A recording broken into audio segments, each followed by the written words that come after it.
The war was over. After 7 long years of blood and fire across 1,000 worlds, the Dominion had finally fallen. Humanity and its allies stood victorious. The galaxy was free. But Kong Taiho did not feel like a victor. He stood at the window of his small house on New Busan, a frontier colony far from Earth. The twin suns were setting, painting the sky in shades of orange and purple. It was beautiful. It was peaceful. And yet every time he closed his eyes, he saw the faces of the dead. Taiho was 34 years old.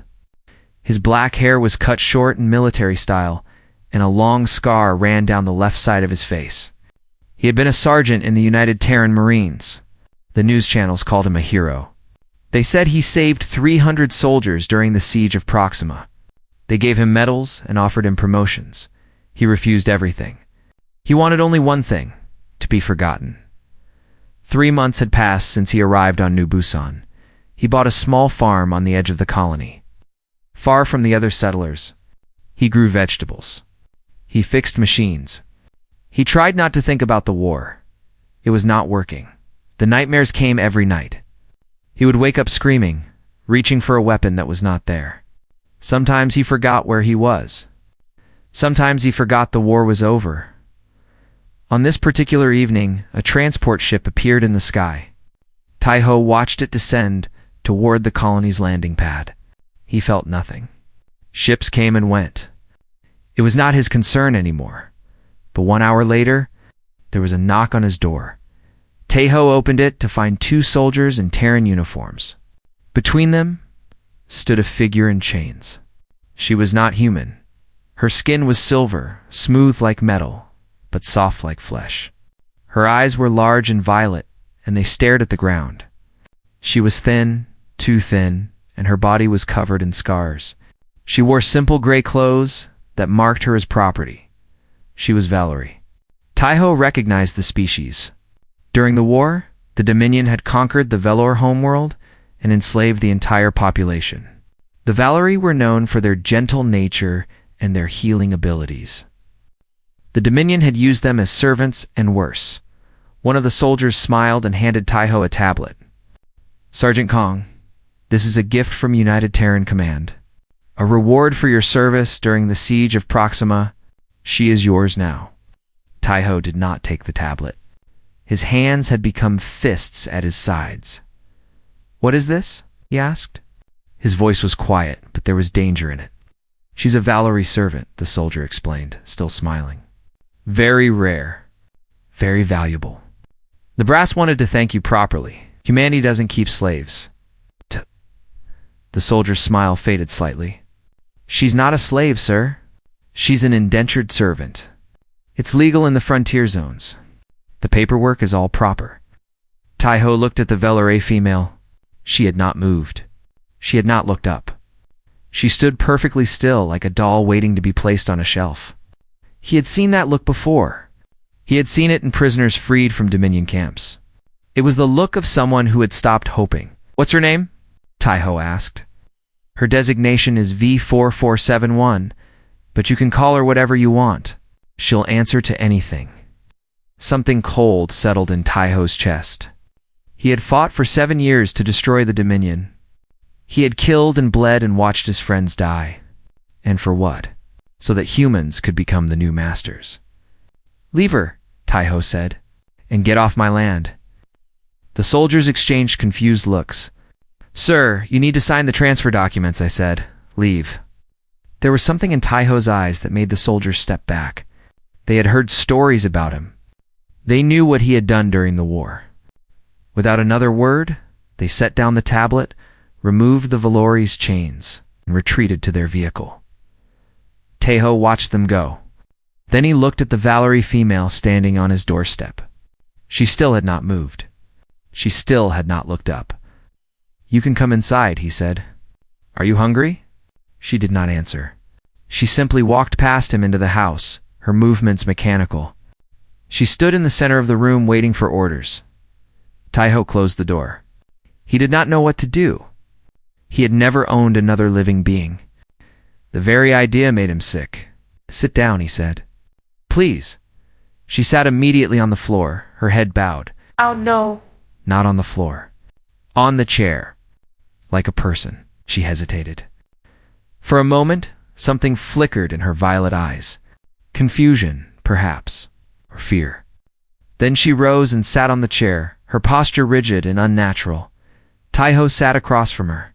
He tried to meet her eyes, but she would not look at him. "What is your name?" he asked. "Your real name." Not a number. Silence. She did not know how to answer. Perhaps she had forgotten. "You're not my slave," Taiho said. "I don't believe in slavery." "You're free. You can leave right now if you want. I won't stop you." For the first time, she looked up. Her violet eyes met his, and he saw something there. Not hope. Not yet. But surprise. Perhaps even disbelief. "Where would I go?" she asked. Her voice was soft, barely above a whisper. It was the first time she had spoken. Taiho had no answer. Her world was gone. Her people were scattered across the galaxy, most still in chains. If she walked out that door, she would be captured again within days. The frontier was full of traitors like the ones who had brought her here. He understood then. Freedom meant nothing without safety. Choice meant nothing without options. "You can stay here," he said finally. "Not as a servant, as a guest, until we figure out something better." She stared at him for a long moment. Then she lowered her eyes again. "Yes, master," she said. Taiho winced at the word. But he did not correct her, not yet. He knew that some chains were not made of metal. Some chains lived inside the mind, and those were the hardest to break. Outside, the twin suns had set. The stars were coming out, thousands of them, each one a world where the war had touched. Taiho looked at the damaged creature sitting in his home, and he made a silent promise. He would find a way to free her, truly free her, even if he had no idea how. 3 weeks passed. The Valori female did not leave. Taiho had given her the small room at the back of the house. He told her it was hers. She could close the door. She could have privacy. These were simple things, but she did not seem to understand them. Every morning, he found her awake before dawn, cleaning the house or preparing food. Every night, she waited by the door until he told her she could rest. She called him Master. He told her to stop. She called him Sir instead. He told her to use his name. She could not. The word stuck in her throat like something broken. Taiho did not know her name. She would not tell him. When he asked, she simply said, "I am what you call me." It was not defiance. It was emptiness. She had been property for so long that she had forgotten how to be a person.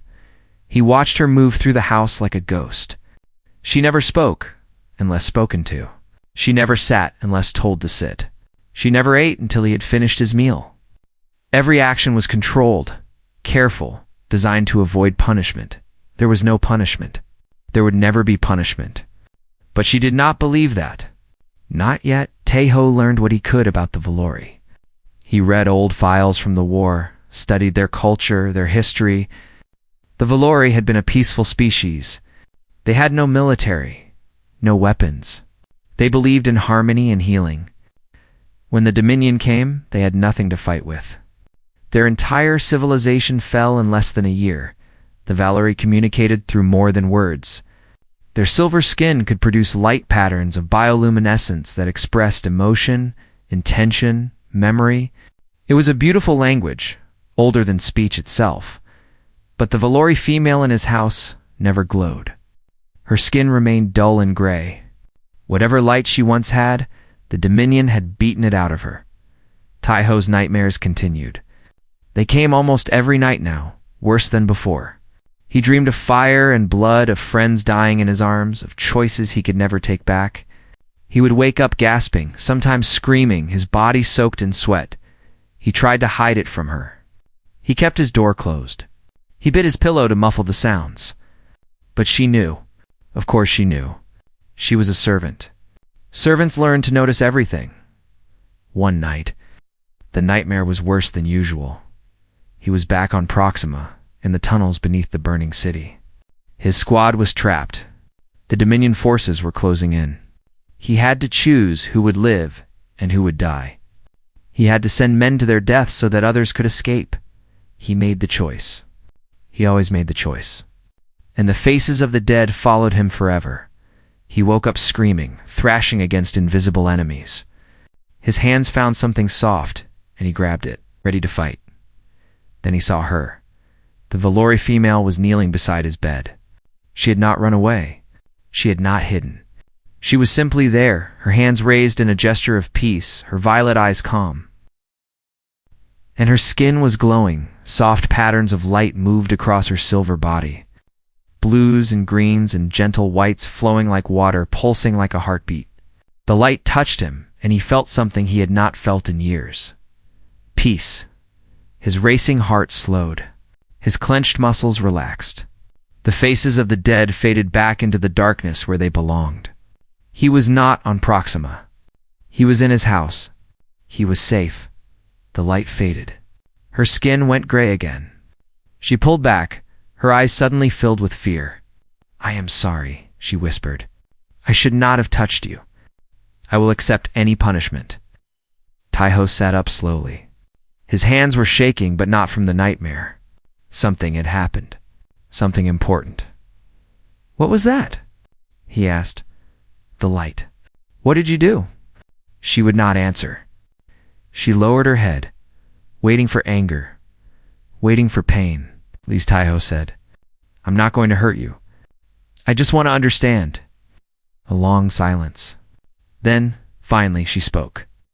"I was a healer. Before my people could ease suffering through touch. Through light, it was our gift." She paused. The Dominion found other uses for it. Taiho felt cold. He could imagine what those uses were. The Dominion was skilled at turning good things into weapons. "What's your name?" he asked again. "Your real name? The one you chose for yourself?" She looked up. For a moment he saw something in her eyes. Spark. A memory of who she used to be. "Lyra," she said. "My true name is Valerica-san. It means she who mends the broken. But I was called Lyra." "Lyra," he repeated it carefully. "That's a beautiful name." She did not respond. But her skin flickered, just for a second. A tiny pulse of light, blue like a calm ocean. Then it was gone. From that night forward, things changed. Taiho stopped treating Lyra like a guest who happened to live in his house. He started treating her like a person who mattered. He asked her questions about her past. He listened when she spoke. He did not push when she went silent. Lyra began to change too. The changes were small. She started eating at the same time as him. She started sitting on furniture without being told. She started looking at him when they talked. Instead of staring at the floor, she still called him sir. She still acted like a servant more often than not. But sometimes, in quiet moments, she would say something that was not an answer to a question. She would share a thought, an opinion, a memory. Each one was a gift. Each one was proof that somewhere inside that damaged body, a person still existed. Taiho told her about the war, not the heroic parts that the news channels loved. The real parts. The terrible parts. The choices that haunted him. The guilt that never went away. She listened without judgment. And sometimes, when the darkness got too heavy, her skin would glow again. Soft, healing light that made the pain bearable. They were both broken. They both carried scars that would never fully heal. But broken things could still have purpose. Broken people could still help each other. One evening, as the twin suns set over New Busan, Lyra spoke without being asked. "No, you are not like them," she said. "The others. The ones who own me." "I don't own you," Taiho said. "Nobody should own anyone, I know." She paused. "I am beginning to believe it. It was not freedom, not yet. But it was a start. Outside, the stars were waking up. Somewhere in that vast darkness, the galaxy was still healing from the war. Empires had fallen. Billions had died. Nothing would ever be the same. But in a small house, on a frontier world, two survivors sat together in the fading light. And for the first time in a very long time, neither of them felt alone. Trouble came on a hot afternoon. riding in a dusty transport vehicle. Taiho was working in the field when he saw it approaching. He stood up slowly, wiping sweat from his face, and watched the vehicle stop in front of his house. A man stepped out.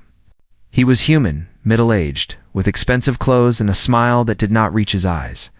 Park Woojin. The trader who had delivered Lira Taiho walked toward the house, keeping his movements calm. He had learned long ago that showing fear or anger only made things worse. Inside, Lira was watching from the window. He saw her face go pale with recognition. "Sergeant Kang," Woojin said cheerfully. "It's good to see you again. I hope the Valerie has been satisfactory. What do you want?" Woojin's smile widened. "Straight to business. I like that." He pulled out a tablet and showed Taiho the screen. "There's been a problem with the transfer documents. It seems the paperwork was never properly completed. Technically, the Valori still belongs to my inventory." Taiho did not move. "She doesn't belong to anyone. It's a nice thought. But the law disagrees." Woojin put away the tablet. "I'm a reasonable man. You can keep her if you pay the proper price.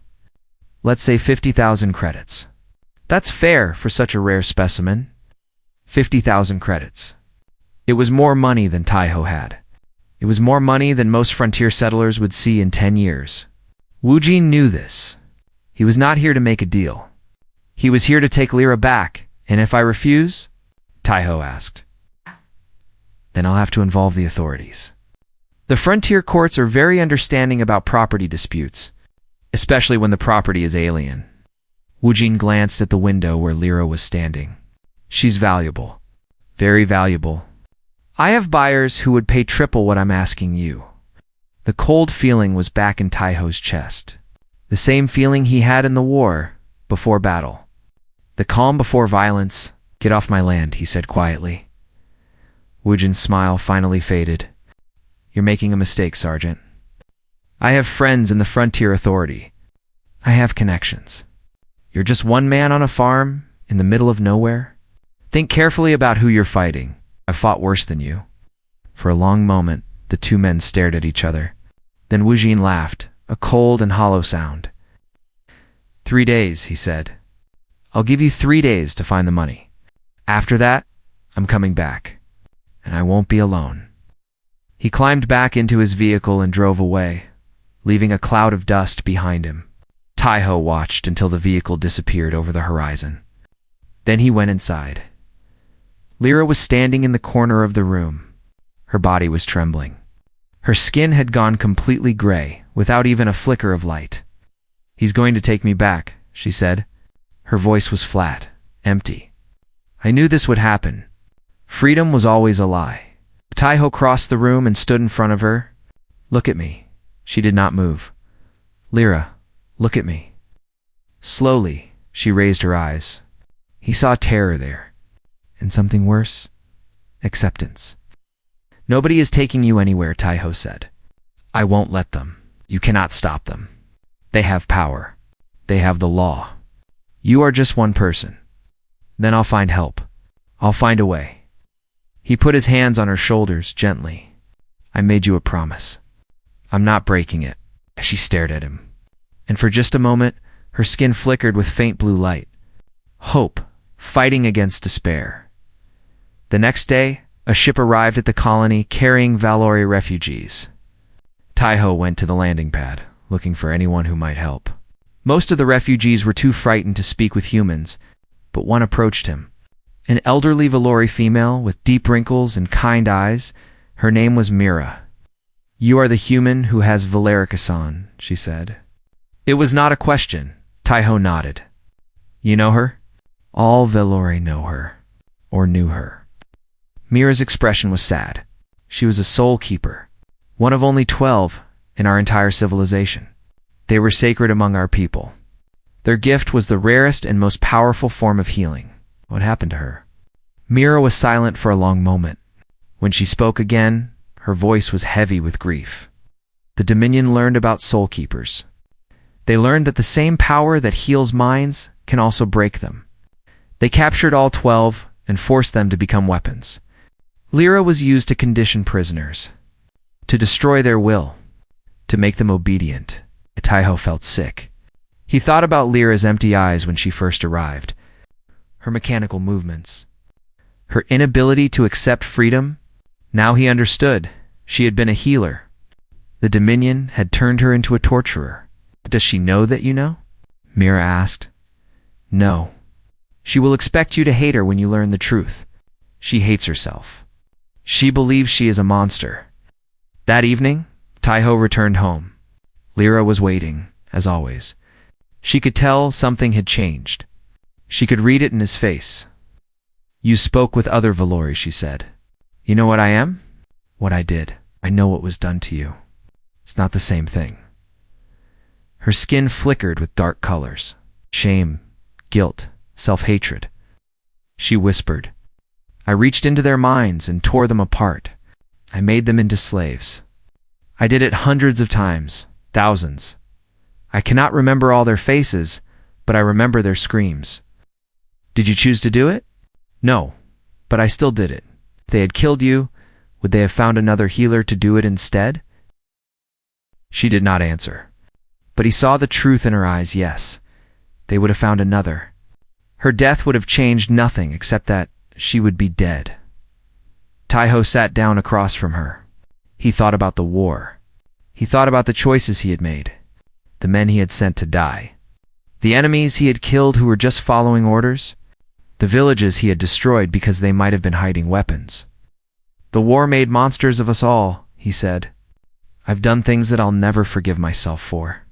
Things that seemed necessary at the time. Things that still haunt me. He reached out and took her hand. What matters now is what we do next. You can spend the rest of your life hating yourself. Or you can try to heal the damage. To become the healer you were meant to be, her hand trembled in his. Her skin began to glow, faintly, uncertainly. Blue and silver, mixing with dark shadows. How? She asked. How do I become something good after everything I've done? I don't know, Taiho admitted, but we'll figure it out together. Outside, the twin suns were setting. Somewhere in the frontier, Wu Jin was gathering his forces. In 3 days, he would return with men and weapons. The fight was coming. But in that moment, none of that mattered. What mattered was that two broken people had found each other, and together, they were stronger than they had ever been alone. The darkness was coming. But so was the dawn. They came at dawn. Just as the first sun was rising over the hills, Taiho had been awake for hours watching the horizon. He counted 12 vehicles approaching through the morning mist. Wu Jin had kept his promise. He had brought friends. Lyra stood beside him at the window. Her face was calm, but her hands were shaking. You should hide, Taiho said. There's a cellar beneath the barn. They won't find you there, and leave you to face them alone. I've faced worse odds, I know. She looked at him with those violet eyes that had seen so much suffering. But I am tired of hiding. I am tired of running. Whatever happens today, I want to face it standing. Taiho nodded. He understood. Some battles were not about winning. They were about choosing who you wanted to be. He went to the old chest in his bedroom and opened it. Inside were things he had hoped never to touch again. His combat armor, his weapons, the tools of the killer he used to be. He put them on slowly, feeling the familiar weight settle onto his body. It felt wrong and right at the same time. He had sworn to leave violence behind, but some things were worth fighting for. The vehicle stopped in a line 200 meters from the house. Men climbed out and formed ranks. Taiho counted 30 of them, armed with military weapons. He recognized the type. Former Dominion soldiers, now working as mercenaries. Men who had lost the war but not their taste for cruelty. Wu Jin stepped forward, protected by his small army. Last chance, Sergeant, he called out. Give me the Valerie and we'll leave peacefully. No one needs to get hurt. Taiho walked out of the house and stood in his yard. He was 1 man against 30. The math was not good. But he had faced bad math before. She's not property, he said. She's a person, and I'm not giving her to anyone. Wu Jin laughed. You humans and your morals. The galaxy doesn't work that way. The strong take what they want. That's how it's always been. It's how the Dominion worked. And the Dominion is dead. The Dominion was weak. They lost because they were stupid, not because they were wrong. Wu Jin waved his hand. Kill him, but don't damage the Valor. She's worth more alive. The mercenaries raised their weapons. Taiho calculated his options. He could take maybe 5 of them before they got him. Maybe 6, if he was lucky. It would not be enough. Then he heard the sound. Engines. Lots of them. Coming from behind the mercenary line, Wu Jin turned, confusion on his face. More vehicles were approaching from the direction of the colony. Not 2 or 3, dozens. Old farming vehicles, mining trucks, personal transports. They spread out across the field, surrounding the mercenaries in a wide circle. People stepped out. Humans. Valerie refugees. Members of a dozen different species that had settled on New Busan. They were not soldiers. They were farmers and shopkeepers and teachers and mechanics. But they were armed. And there were hundreds of them. At the front of the crowd stood Elder Mira, her silver skin glowing with fierce light. Beside her was a human woman in a military uniform. Captain Yusora, Taiho's former commanding officer. Sora, Taiho said in disbelief. She smiled at him. Did you think I would let you have all the fun? The mercenaries looked around nervously. They were outnumbered now, surrounded by an angry crowd. The math had changed. Wajin's face went red with fury. This is illegal. She's my property. I have the law on my side. Sora stepped forward. Actually, you don't. I've been investigating your operation for months. The Frontier Authority just received evidence of your involvement in illegal trafficking. As of this morning, you are wanted for crimes against sentient beings. She held up a data chip. I have testimonies from over 200 survivors. You're finished, Wu Jin. You're lying. The authority would never move against me. I have connections. I have protection. Your connections are in prison. Your protection has evaporated. Sora looked at the mercenaries. As for you lot, I'm giving you one chance. Put down your weapons and walk away, or stay and share his fate. For a long moment, nobody moved. Then one mercenary lowered his weapon. Then another. Then a dozen more. They were soldiers for hire, not fanatics. They had no interest in dying for a slave trader who had already lost. Wu Jin watched his army abandon him. His face twisted with rage and fear. This isn't over, he snarled. I have friends in the core worlds. Powerful friends. You can't protect her forever. Ah! Taiho walked toward him. Wu Jin stumbled backward, suddenly aware that he was alone. The mercenaries had scattered. The colonists were watching. There was nowhere to run. The Dominion believed some lives were worth less than others, Taiho said. They thought they could own people, use them, throw them away. And they lost. They lost because they were fighting against something stronger than armies or weapons. What? Hope, decency, the belief that every life has value. Taiho stood over the fallen traitor. You're part of the old galaxy. The ugly part. The part that needs to die. For a moment, it looked like he might kill Wu Jin right there. His hand rested on his weapon. His eyes were cold. Then he stepped back. Take him, he said to Sora. Let the courts deal with him. We're better than what he is. Sora nodded. 2 colonists came forward and put Wu Jin in restraints. He screamed threats and curses as they dragged him away, but nobody was listening anymore. The crowd began to cheer. Humans and aliens together, celebrating a victory that meant something. Not a military victory, a moral one. Lyra emerged from the house. Her skin was glowing with colors Taiho had never seen before. Gold and silver and brilliant white, patterns of joy and relief and wonder. Elder Mira approached her and bowed deeply. Soul Keeper, it honors us to see you free. I am not the healer I was, Lyra said softly. I don't know if I can ever be her again. You don't have to be her. You can be someone new. Someone who chooses her own path. The galaxy needs healers now more than ever. When you're ready, we will be here. Sora walked over to Taiho. She looked tired but satisfied. You should have told me, Taiho said. I thought I was alone. You were never alone. I sent Lyra to you for a reason. I knew what she was. I knew the gray market would destroy her if she fell into the wrong hands. Sora put a hand on his shoulder. I also knew you were the only person stubborn enough and decent enough to protect her. Why didn't you just free her yourself? Because freedom isn't just about breaking chains. It's about having somewhere to belong. Someone to trust. She looked at Lyra, who was talking with the Velori refugees. She needed you. And I think you needed her too. Taiho watched Lyra's skin shimmer with soft light. For the first time since he had known her, she looked almost happy. Maybe you're right, he said.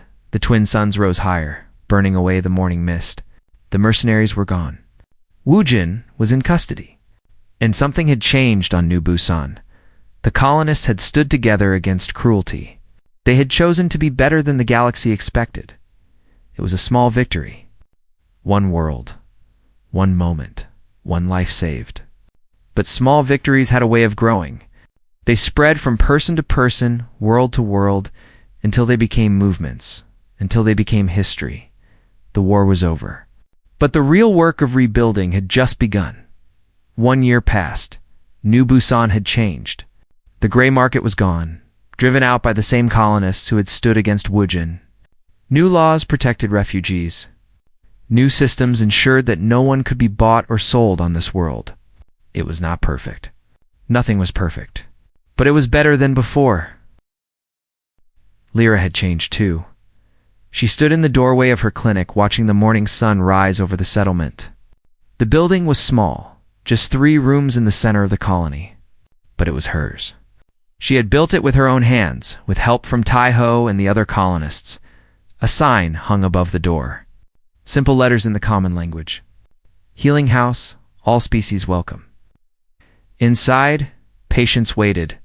Humans and Valerie. Members of other species who had fled the war and found shelter on New Busan. They came with broken bones and sick children and wounds that medicine could not reach. The wounds inside the mind. The scars left by war and slavery and loss. Lyra treated them all. Her skin glowed now. Not always, but often. Soft patterns of blue and silver and gold that spoke in the old Velori language. Peace. Comfort. Safety. Patients would sit in her presence and feel their burdens lighten. Their nightmares fade. Their hope return. It was not magic. It was not miracle. It was simply her gift, used the way it was meant to be used. Elder Mira visited every week. She was teaching Lyra the old ways of the Soul Keepers. The techniques that had been lost when the Dominion came. Lyra was not the healer she had been before. She was something different, something shaped by pain and survival. But different did not mean less. Different just meant new. Taiho was her first patient. And her most difficult, the nightmares had not stopped completely. They still came, some nights, but they were quieter now. The faces of the dead did not scream as loudly. The memories did not cut as deep. Every evening Lyra would come to his house. They would sit together on the porch watching the twin suns set. Sometimes she would use her gift, sending calm light through his troubled mind. Sometimes they would just talk. About the past. About the future. About nothing at all. They had become something to each other. Not master and slave. Not savior and saved. Something equal. Something rare. On the anniversary of the war's end, the colony held a memorial. Representatives from every species on New Busan gathered in the central square. Humans stood beside Velori. Former enemies stood beside former allies. They were all survivors now. All citizens of the same wounded galaxy.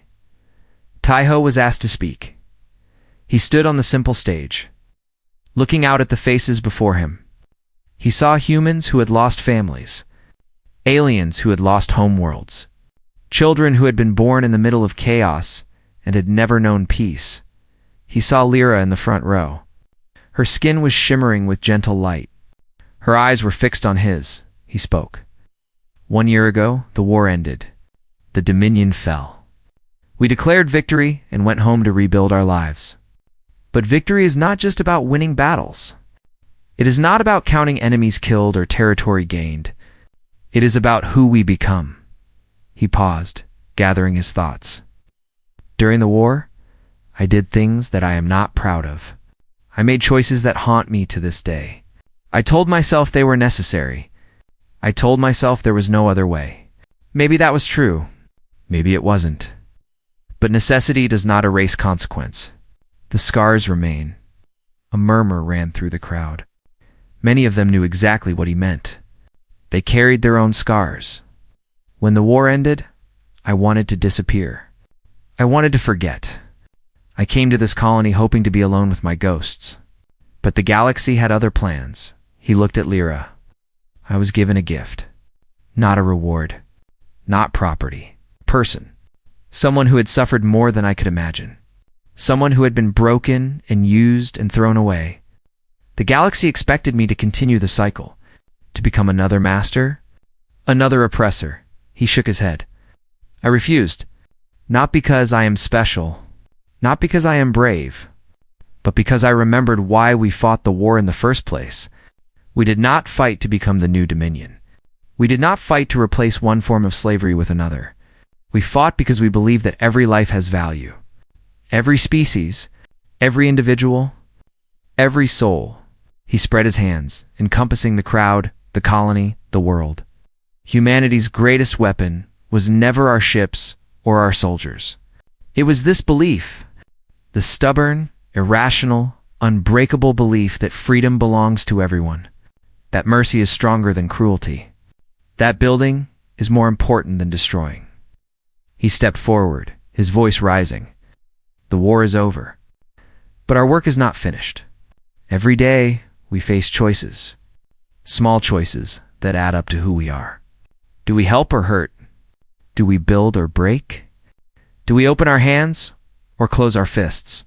He pointed at the memorial stone in the center of the square, covered with names of the fallen. They died so we could make those choices. They died so we could be free. The best way to honor them is to be worthy of their sacrifice. To build the galaxy they dreamed of? To prove that humanity's true strength is not violence, it is compassion. He fell silent. For a moment, no one moved. Then Lyra stood. Her skin blazed with light. Patterns of gold and silver spiraled across her body, brighter than Taiho had ever seen. She walked through the crowd to the stage and stood beside him. My people have a gesture, she said. It is very old. We use it only for those we trust completely, those we choose as family. She placed her hand over Taiho's heart. Her light flowed through him, warming places that had been cold for years. The crowd watched in wonder as the Vellery healer and the human soldier stood together, connected by light and trust, and something deeper than words. He saved me, Lyra said softly. Not by fighting, not by conquering, by simply being kind, by refusing to become what the galaxy expected. She turned to face the crowd. If this is humanity's true nature, then the galaxy is in good hands. The crowd erupted in applause. Humans and aliens together, cheering for something that mattered. Not war, or victory, or power. Just two people who had found each other in the darkness and chosen to be better. Later that night, Taiho and Lyra walked through the empty streets. The stars were out. Thousands of them, each one a world still healing from the war. Do you think it will last? Lyra asked. This peace, this hope. Taiho considered the question. I don't know, he admitted. The galaxy is big. There will always be people like Wu Jin. Always be those who want to hurt and control and own. But there will also be people who stand against them. People who choose mercy over cruelty. Kindness over hate. He looked up at the stars. Maybe that's enough. Maybe we can't fix everything, but we can fix what's in front of us. We can save one person at a time. Heal one wound at a time. Build one small piece of something better. Lyra's skin glowed softly in the darkness. Light that, she said. One small piece at a time. They walked home together under the alien stars. Behind them, the colony slept peacefully. Above them, the galaxy turned slowly, vast and ancient and full of possibility. The war was over. But the story was just beginning. Two broken people had found each other. Together, they were building something new. Something small. Something fragile. Something worth protecting. Something that might just change the galaxy, one small piece at a time.